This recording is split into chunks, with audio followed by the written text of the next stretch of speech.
Are you surprised?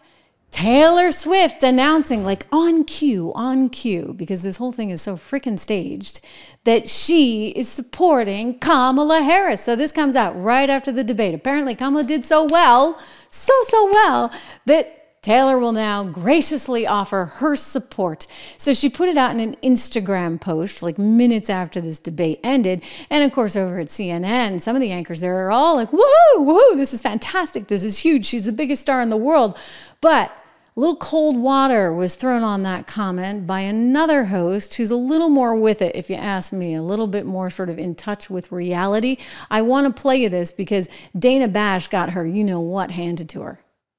What does it mean? What is the significance of a celebrity endorsement? It's not just a celebrity endorsement. One of the biggest celebrities in the world. The biggest celebrity in the world. But it's not just that she's a celebrity. She has people who are, like Swiftologists. There are people who are young people, young women, who might not already be engaged in politics, who read and listen to every single thing that she says and love her.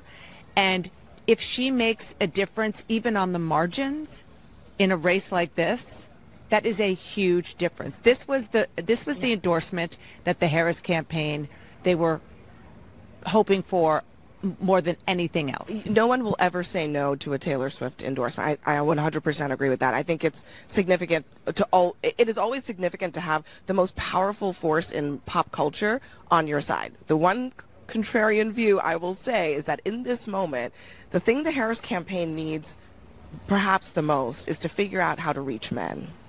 They've got to figure it out here in Pennsylvania. They've got to figure out how to reach black men. And I'm not sure Taylor Swift helps them with that.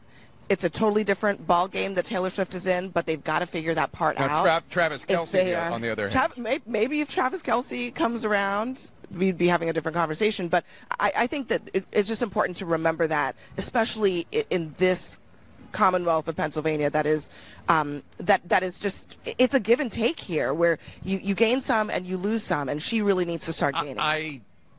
Woo! Smackdown. That's the truth of it, right? Because Taylor Swift, what's she going to do for you? Okay, wow, you get a nice little headline out of it.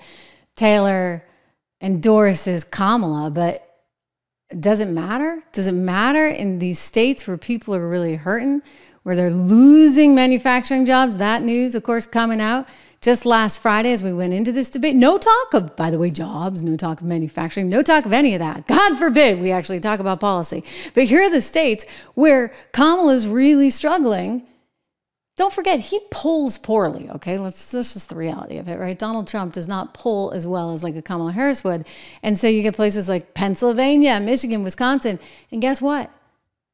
One of the reasons she's doing so bad is because most men don't really like her. This is a deficiency that, by the way, Nate Silver has reported on as well. She can't get to first base with men, white men, black men, just men. Like, men do not like or trust Kamala Harris.